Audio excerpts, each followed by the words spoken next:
Bueno, hacía mucho que no veíamos tu intro, Esther. Genial la intro, ¿eh? Buenísimo. Abuelo Saber ahí se lució.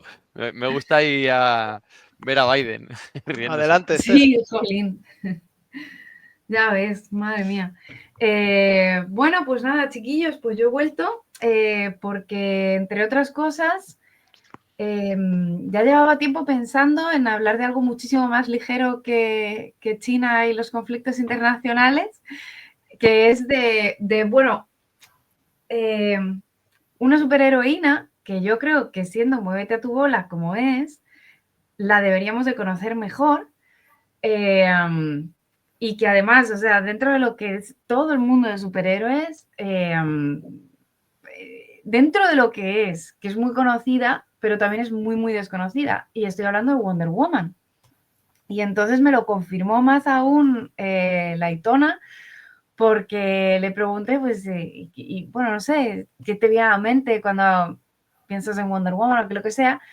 Y era como, joder, Xavi, la verdad que me sorprendió que como que Pero no conocías creo mucho. que te comenté yo antes por otra superheroína que Posta, no tuvo que sé cómo hablarás salió otro día. esto. Sí. No te he entendido lo último que has dicho. No, sigue. No, sí, no tenía más que decir. Ya. Y entonces, antes de hablar de Wonder Woman, quería saber un poco en general, o sea, vale, os digo Wonder Woman, que sabéis que habéis visto, que habéis oído, que las pelis, los cómics, la serie de los 70 o qué idea tenéis. Yo no tengo ni idea. sinceramente, no conozco nada de Wonder Woman. La primera noticia que tuve fue cuando iban a sacar ahora una película, me parece que fue, y entonces empezaron a hablar un poquito del cómic en un programa y salió que una de las últimas dibujantes de Wonder Woman es una española, además bastante jovencita, Sí, y es lo único Elena que sé de Pena. Wonder Woman. No he visto ninguna película, ninguna serie, nada. No sé nada de Wonder Woman. Y es verdad que Yo me ha llamado mucho la atención. conozco mucho más de la vida de Hu Jintao y de los planes quinquenales de Deng Xiaoping. Lo siento, no. Pedro. No, Pedro, Iván ha dicho que no sabe nada y nos acaba de dar un pequeño simposio de Wonder Woman. Yo sé mucho menos que Iván, y Gea y que Lobo. Pues sí, bueno, o sea, me quedé sorprendida, ¿no? Y dije, bueno, pues voy a hablar un poquito de Wonder Woman.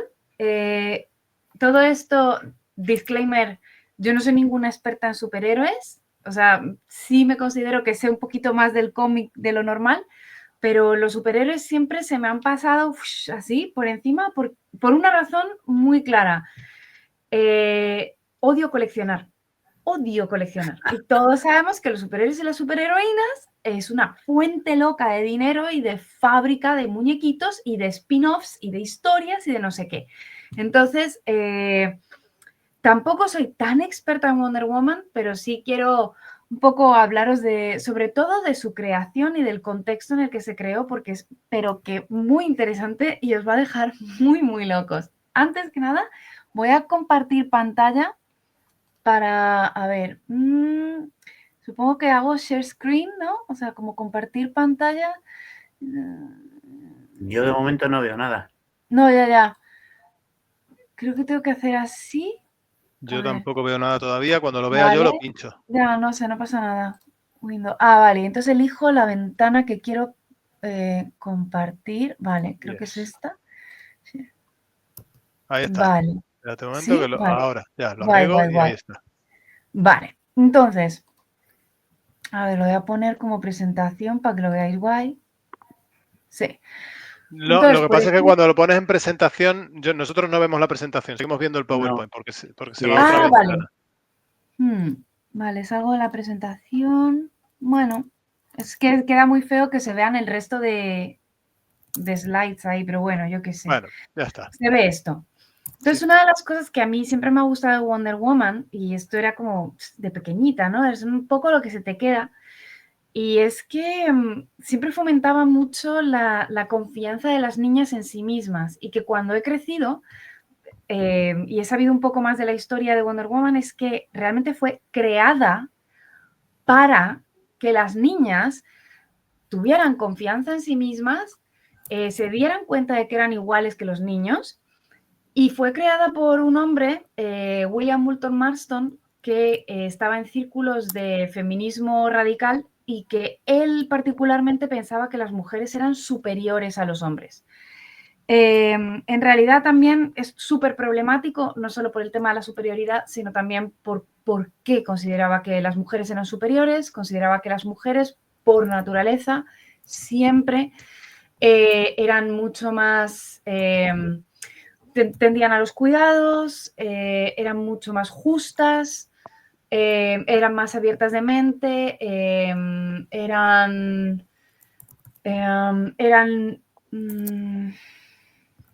había otra cosa natural, pero bueno, o sea, que al fin y al cabo eran un conglomerado de estereotipos que son al final constructos sociales, que no hay nada esencialista ni biológico que diga que una mujer va a ser así, que es que va a ser más justa o que va a pensar en los demás. No hay nada así, pero bueno, él estaba en estos grupos radicales de feminismo radical y tal y cual. Esto estamos hablando 1910, 1920, por ahí. Y hay cosas que dentro de Wonder Woman, o sea, simplemente estas viñetas hablan mucho de cómo era Wonder Woman, ¿no? Sobre todo en los orígenes y lo que él creó. Aquí, por ejemplo, vemos una historieta que, resumiendo, era un grupo de amazonas acosadas por los hombres foca. Grande, o sea, esa es otra cosa de los cómics de antaño, ¿no? O sea, los hombres foca, yo qué sé, X. Y nada, por ejemplo, en esta conversación que se ve a la chiquilla está hablando con Wonder Woman y diciendo, es que al otro lado del río de la destrucción está Tierra Amarga, donde viven los hombres foca, nuestros enemigos, viven en cuevas y túneles y tal y cual. Y ella dice, vale, pues entonces vamos a nadar hasta allí. Y ella, no, porque las mujeres somos demasiado débiles para nadar en este río. Y los hombres foca nadan mucho mejor, entonces no pueden invadir Eveland, donde ellas viven, porque les da la luz, pero si nos persuaden de nadar, entonces pues llevamos las de perder, ¿no? Y entonces Wonder Woman pues se tira al agua y dice, venga, que sí, que podemos. Y sirve de ejemplo, y entonces el resto de mujeres dicen, ah, sí, venga, si Wonder Woman puede, nosotras podemos. Y bueno, pues nada, ahora llegan los hombres foca y tal, no sé qué, y ella es como, oh, no podemos pelear contra ellos porque son demasiado fuertes. Y ella, Wonder Woman, dice, ¿cómo que son demasiado fuertes? Pues no, les vamos a canear. Y así, o sea, ese ímpetu de ser el ejemplo de las mujeres es lo que leías en todos los cómics de Wonder Woman. Era una locura, era muy avanzado para la época, que estamos hablando como de los años finales de los 30, principios de los 40. Efectivamente, ahora mismo es una mujer española, Belén Ortega, la que está dibujando Wonder Woman. Y os quiero decir un poco qué es Wonder Woman en sí, ¿no? Hay una serie de características importantes en Wonder Woman y os voy a explicar por qué son importantes con respecto a toda la historia de cómo fue creada. Lo primero, bueno, la tiara no es tan importante. La tiara es la diadema, ¿no? Que representa que ella, en concreto, Diana, pertenece a la realeza. La faja de Afrodita sí es importante porque esa faja es la que hace que todas las amazonas sean eternas y sean inmortales. No son eternas, son inmortales. Bueno, pues como las amazonas, ¿no? En general, y todos los dioses griegos y luego romanos. Los brazaletes de la sumisión. Esto es muy, muy interesante. Por una parte representa cuando fueron sometidas por Hércules, en las 12 pruebas de Hércules, hay un momento en el que una de las pruebas es ir a las amazonas, cazarlas, someterlas, y bueno, en esta historia, en lo que es Wonder Woman, lo que pasa es que las amazonas, gracias a Afrodita, se liberan y Afrodita les da la faja de Afrodita, bueno, que les da la vida eterna, y bueno, la inmortalidad. Y los brazaletes les dice que sigan llevándolos siempre para acordarse de la sumisión que sufrieron frente a los hombres una vez, pero también de su sumisión frente al amor. Y siempre ellas se someten voluntariamente a Afrodita y al amor, pero también les sirve de recordatorio de nunca someterse a los hombres. Y luego el lazo de la verdad, que os voy a decir luego por qué es muy interesante. Es un lazo que ella tira, tal, y entonces te atrapa y entonces te obliga a decir toda la verdad, ¿no? Luego hay un par de otras cosas. El lazo de la verdad a mí me recuerda a otro personaje que creo que no tiene que ver con el cómic. ¿Qué? A Indiana Jones. Un arqueólogo. Bueno, sí, claro, el látigo y tal, pero ese no tenía el poder de hacer que la gente diga la verdad. Hombre, les puede interrogar y todo el tema, ¿no? Pero este lazo, en el momento en que te toca, tú ya vas a empezar a decir la verdad sí o sí. Entonces, bueno. Sí, pero vamos, que te entiendo, sí. Y bueno, que ahí simplemente lo he puesto un poco porque también veréis la espada y el escudo, eso vino después. En los años 90 el guionista era George Pérez. Y bueno, pues sí, claro, él dijo, vale, pues le vamos a poner otras armas y obviamente las armas que más pegan siendo mitología griega, pues es un escudo así tipo griego y una espada. Vale. ¿Por qué os cuento esto? Bueno, pues porque, y aquí viene un poco lo más interesante, voy a dejar de compartir. Ay, no, perdón. Voy a ver, que os vea. A ver cómo. Stop sharing, vale. Vas a dejar de compartir ya. Ya, dejé de compartir. Bueno, ¿por qué os cuento esto? Porque Wonder Woman realmente es un producto de, bueno, pues del contexto personal de William Moulton Marston, que es el creador. Y es un personaje muy, muy interesante. Es un hombre que, como digo, bueno, pues estaba en círculos de feminismo radical. Él empezó estudiando filosofía en Harvard, luego fue hacia la psicología, porque, bueno, antes la psicología era una rama de la filosofía, ¿vale? Y además, bueno, dentro de los... Bueno, él se vio muy influido en 1911... fue alumno de George Herbert, que era un filósofo también bastante importante en ese momento. Él estaba en el tema faculty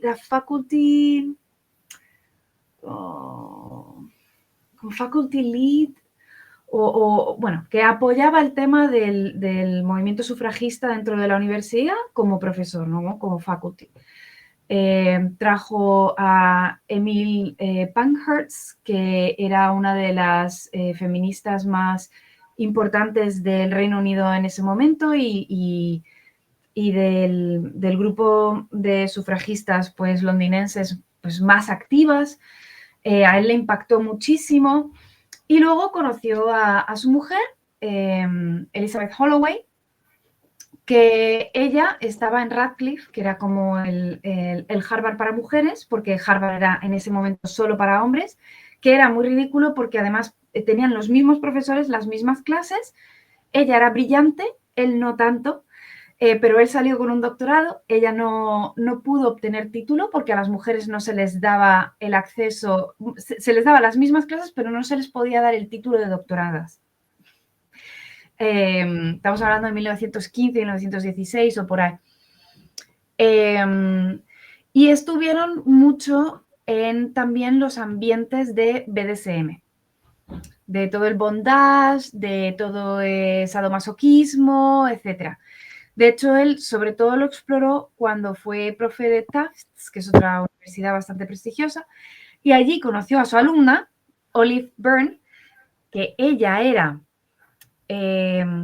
trabajaba con su madre en clínicas abortistas. De hecho, su madre, antes de tenerla a ella, ya estuvo en la cárcel varias veces por huelga de hambre, luchando por los derechos de las mujeres en el tema de los anticonceptivos.